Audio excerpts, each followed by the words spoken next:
My name is Sharon, and by profession, I am an architect.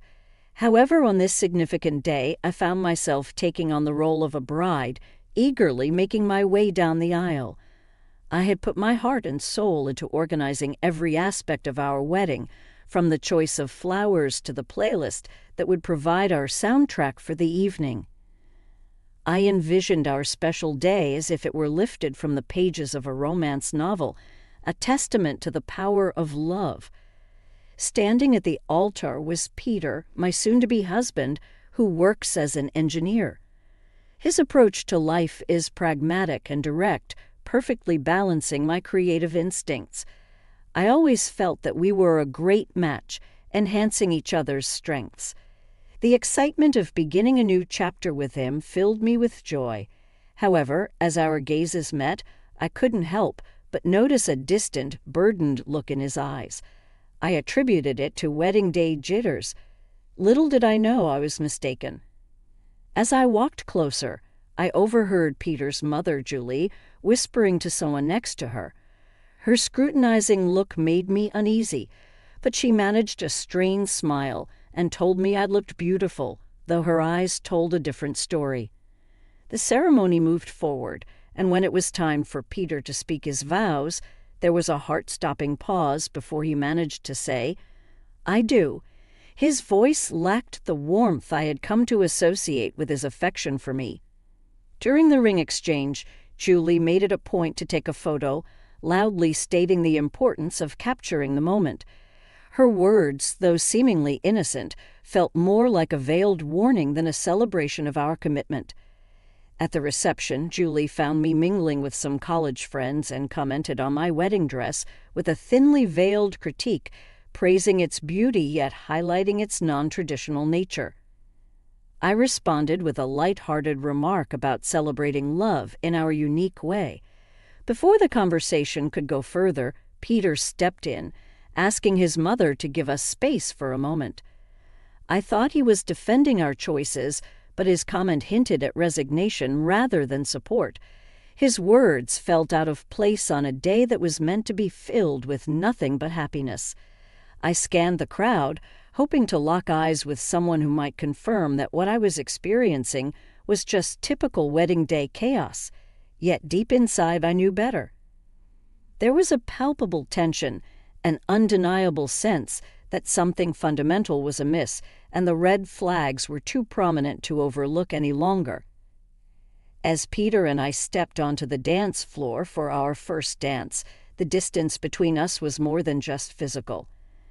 Our movements were in sync, but emotionally we were worlds apart. The song intended as a celebration of our union felt more like a cruel joke. When the music faded, Peter's attempt at reassurance only emphasized the void between us. "So, Mrs. Sharon, ready for forever?" he asked. The irony of his question weighed heavily on me. I wanted to voice my doubts, to question if all our tomorrows would be shadowed by the unease of today. Instead, I masked my concerns with a tentative affirmation, hoping against hope that the gloom would dissipate and that this rocky beginning was not a foretaste of what was to come. I was unaware that this day would merely serve as the overture to a challenging period that would test not only the resilience of our marriage but the essence of my identity. As we celebrated our union, the festive toasts felt hollow, overshadowed by a sense of loss. The journey back to my home, a charming 3-bedroom house that stood as a testament to my hard work and independence, marked the beginning of our shared life. This home was meant to be our haven, the foundation for our future together, yet it soon became the backdrop for a series of confrontations that felt more like an invasion than the start of marital bliss. Julie, living a mere quarter of an hour away, took to visiting uninvited with unsettling frequency. Her criticisms were relentless, targeting everything from my culinary skills to the decor of our home.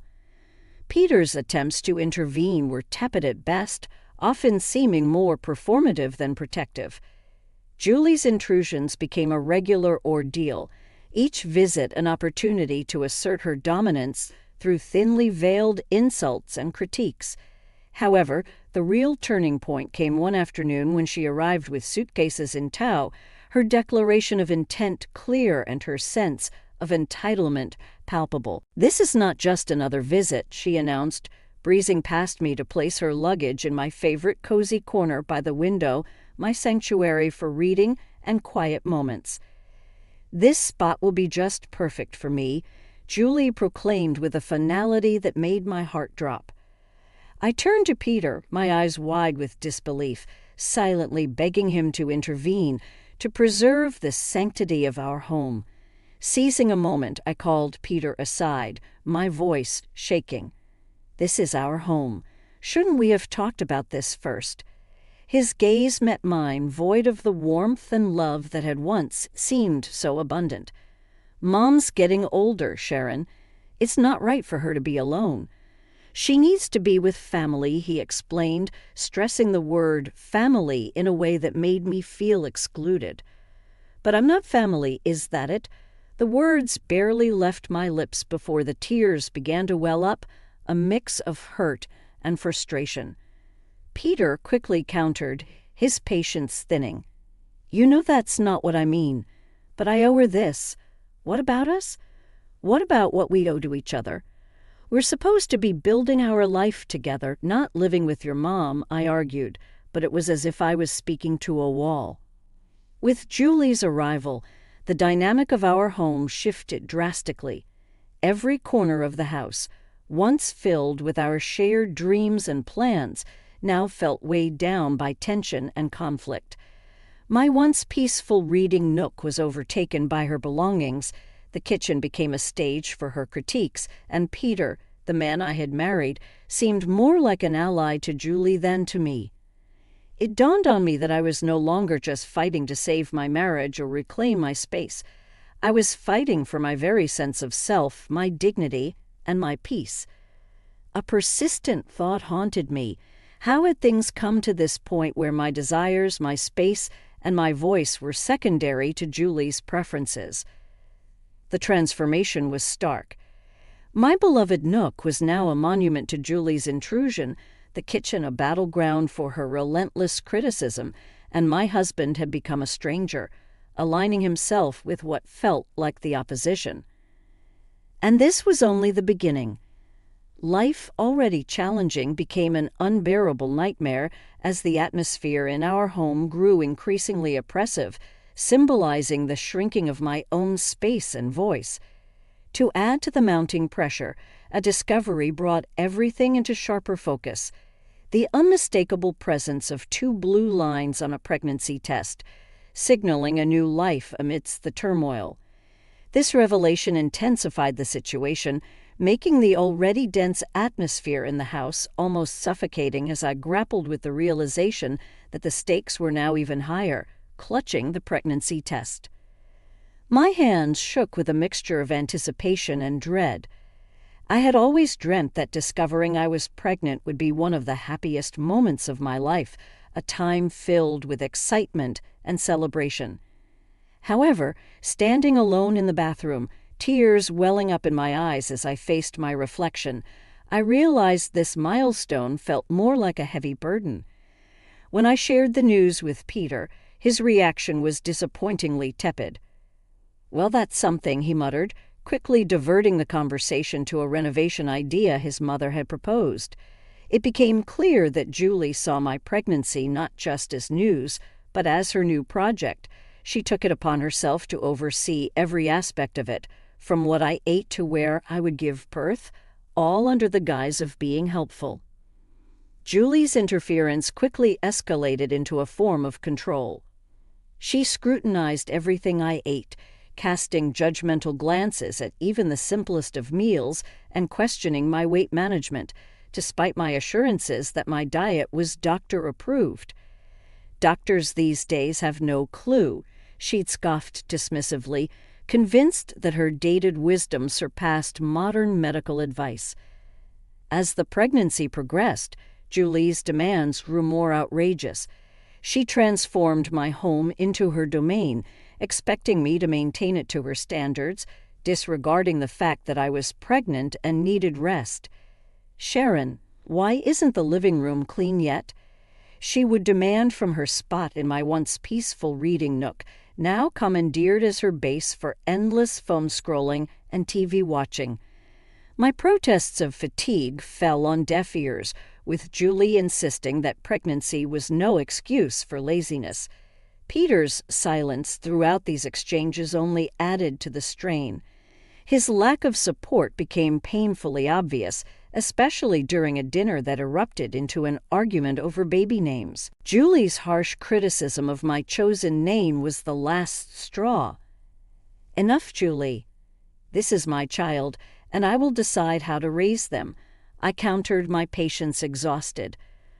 Her reaction was one of indignation, as if my asserting some control over my own life was a personal affront. Peter's attempt at peacemaking, siding with his mother and labeling me as emotional, only deepened the chasm between us.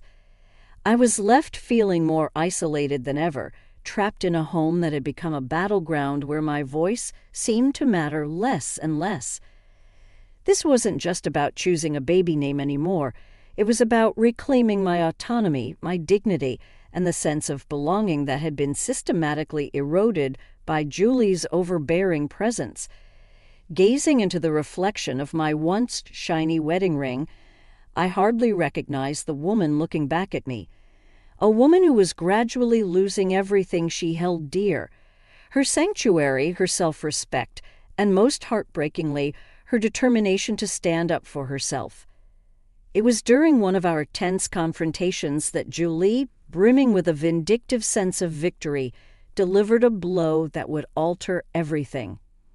She coldly suggested that perhaps I didn't belong in their family if I couldn't navigate a simple family disagreement. Peter's response, or lack thereof, was perhaps the most painful part. His silence was louder and more hurtful than any words could ever be, making it painfully clear that my ordeal was not just beginning. It had been my reality for far too long. My days turned into a blur, moving through a house that no longer felt like mine, clinging to the only beacon of hope I had left. The life growing inside me, yet even this small comfort felt under siege in the toxic environment I found myself in. The breaking point came one frigid evening during yet another excruciating family dinner. Despite my efforts to prepare a flawless meal, Julie's criticisms were relentless, attacking everything from the food seasoning to its preparation. Her words felt like physical blows, each comment a strike against my already wavering confidence. But it was her next jab that cut the deepest, questioning my capability as a mother based on my supposed inadequacy in managing household chores. Peter's agreement with her was the final blow, pushing me over the edge. Fueled by a mix of anger, accumulated resentment, and sheer desperation, I found my voice. "Step it up? I've been carrying our child, taking care of our home, and enduring endless criticism from your mother, and you're telling me to step it up." The shock on their faces said it all, but I was past caring. For too long I had allowed myself to be diminished and belittled, but in that moment I reclaimed my voice. "I'm done. I can't do this anymore." The clarity of my decision pierced through the years of suppression. It was a declaration of my refusal to tolerate any more disrespect or emotional torment. I was ready to fight for myself, for my child, and for a future free from the shadows that had darkened my life. My voice broke as I spoke. I refuse to raise my child in a place where their mother is constantly belittled. If this is what being a family means to you, then I want no part in it. With those final words, I left the dinner table behind, their stunned silence echoing in my wake. Grabbing only the essentials, I made my way to the door, my hands trembling as I reached for the knob, eager to escape the suffocating atmosphere. Julie, ever the antagonist, chose that moment for her most cutting remark yet. "And where do you think you're going? This is Peter's house, not yours." I stopped and faced her, my resolve hardening. "Actually, Julie, this house is mine. I bought it. I decide who stays and who goes. Peter's voice broke through, tinged with desperation. "Sharon, please, let's discuss this." But I was beyond negotiation. "There's nothing left to discuss," I replied, my tears a testament to the pain of my decision. Stepping out into the cold night felt like stepping into a new chapter of my life, one filled with uncertainty but also a sense of liberation. The door closing behind me signified the end of a tumultuous saga, a final farewell to a life I could no longer bear. I walked away, each step a mixture of pain and determination, propelled by the need to reclaim my autonomy. The journey to my parents' home was a blur of cold, fatigue, and heartache. Just a short distance from my haven, a misstep caused me to stumble and fall. The physical pain was a mere echo of my inner turmoil, yet this fall did not deter me. It only strengthened my resolve. Reaching my parents' doorstep, the concern in their eyes mirrored the gravity of my situation. As they ushered me to the hospital, I realized that this moment of vulnerability marked not just an end, but a beginning. Lying in the hospital bed with the reality of my circumstances setting in, I understood that returning to my previous life was not an option. This breaking point was a crucial step towards reclaiming the life and dignity that had been eroded away, a painful yet essential transition towards healing and independence. The clarity that comes with such moments is profound, revealing the path forward away from the shadows of the past towards a future of my own making. Caught in a whirlwind of emotions, I stood surrounded by the comforting yet worried presence of my parents. Their concern was palpable, a silent testament to their fears about the true state of my marriage, now unmistakably revealed in its troubled depth. Breaking the heavy silence, my mom voiced her concern, her words heavy with the weight of the unfolding reality. "Sharon, love, what's your plan now?" Unsure but resolute, I replied, "I'm not sure, Mom, but one thing's clear. I can't return to that life. Not now, not ever." My declaration, more confident than I anticipated, seemed to echo my newfound determination. My father, who'd been pacing anxiously, paused to reassure me, emphasizing that their support was unwavering regardless of my choice. He reminded me to consider not just my own future, but that of the life growing inside me. His words prompted a silent acknowledgement from me. My mind had been a battlefield of scenarios, each uncertain yet laced with the possibility of a fresh start. The unexpected buzz of my phone broke through my thoughts, a message from Peter, a plea for communication. But to me, his timing was a door long closed. His words, unseen, were left in the void as I turned off my phone, a symbolic end to our dialogue. My next steps were clear, marked by action rather than words. Reaching out to a family lawyer was my first decisive act towards ending the turmoil of my marriage. Supported by my parents, we navigated the cold, legal breakdown of our union, discussing divorce, custody, and financial support. Despite the sterile nature of these discussions, they empowered me, marking the first steps of taking control over my destiny and ensuring the well-being of my unborn child. Within a week, Peter and Julie received the formal notices. Divorce papers for Peter and an eviction notice for Julie from the home that was legally mine. Included were demands for substantial child support and compensation for the emotional turmoil I had endured. Though drastic, these actions were necessary, severing the ties that had long bound me to a life of despair. When I finally re-engaged with my phone, it was flooded with Peter's attempts to reach out. His messages conveyed a mix of regret and a desire for reconciliation. But the scars left by nights of humiliation, years of neglect, and Julie's calculated malice, all silently condoned by Peter, were too deep. The brief temptation to hear him out was quickly overshadowed by the memory of the pain endured. This moment wasn't just about ending a chapter. It was about reclaiming my story, one where the shadows of the past no longer dictated the brightness of my future. The love I once felt for him had been completely overshadowed by the sorrow of our failed marriage. I took decisive steps to move on, deleting messages, removing his contact information, and blocking him across all social media. To me, Peter had become just a part of my history, a distressing chapter I was more than ready to conclude. Despite knowing the road ahead would be fraught with its own obstacles, divorce is complicated, even more so with a child on the way. I was finally navigating my own life's direction, stepping out from the shadow that had enveloped me towards a future filled with hope. The day of the court proceedings, the room was filled with that distinct, sterile chill characteristic of spaces where fates are decided. My lawyer sat beside me, her posture exuding assurance, while my parents offered silent, steady support from behind.